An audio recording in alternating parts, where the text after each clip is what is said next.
when people truly understand this trait. People who have been stuck for like 5-10 years, whether it's in a relationship or with a job, it's like their level of self-acceptance and what they're able to do, it skyrockets. It takes them in a whole new direction. My name is Karina Antonopoulos, and my business is called Synchronize Within. I work with highly sensitive people virtually and in person.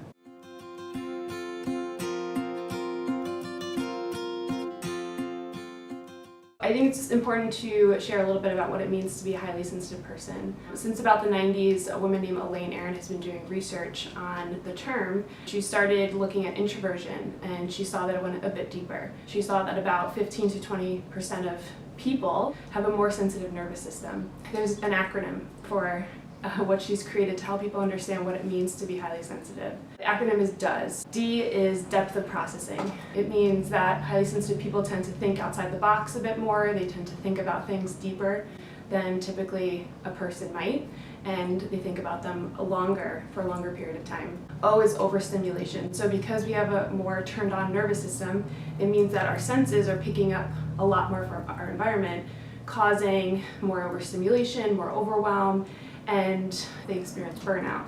The E part of the acronym, it means emotional responsiveness. So that means highly sensitive people tend to feel things a little bit more than people typically feel. So this can cause a lot of stress for a highly sensitive person, but it's also what allows highly sensitive people to feel a lot more connected to the people they're around. And then finally, S stands for subtleties to details. So that means that they tend to be more detail oriented, and they see things, they spot things that people might have missed otherwise. So they see even like shifts in the energy of the room. They know if someone feels uncomfortable, and they're usually the first person to try to help relieve the tension. I remember being in college, and I was really trying to understand, why did I feel different from other people?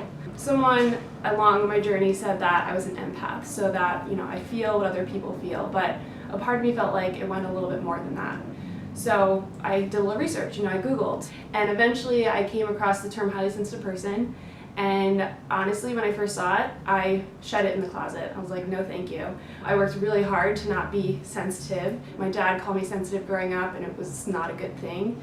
So, for a lot of highly sensitive people, there's always this beginning period where they have to really own it. They really have to accept it within themselves and see the strengths of what it means to be highly sensitive so that they can start using it. Being a highly sensitive person, there are lots of strengths. Not everyone has all of these strengths, but there's been a common theme amongst a lot of them. Highly sensitive people tend to be highly aware. They sense things more than other people do. Because of their awareness, we tend to be visionaries. So we can kind of see things that are not here yet. And for a town or a world or even a life that is so stuck, oftentimes we're so stuck on what is, and we tell ourselves that this is the way it's always going to be, and it creates depression. But a visionary can actually see through that and see that there is another way, right? There are many possibilities many outcomes on how we can kind of go forward from here. Another strength is highly sensitive people are highly creative. Artists, musicians, we pick up on nuances that people might not. So we're able to produce and construct things in a way that is so beautiful and so well constructed. I don't have a good voice, and I'm not an artist, and I don't play music, but I'm going to create an amazing life. And so as a life coach, that's now what I want to help other people do, is help them create a life that is one where they feel deeply satisfied, they feel connected to themselves, and they know that no matter what situation they're in, they're going to be able to get through it and feel the resiliency. There is still so little awareness around this trait. I have to go into the community, I have to go into schools, and I have to educate, I have to show people what it means to be highly sensitive, because people still don't know.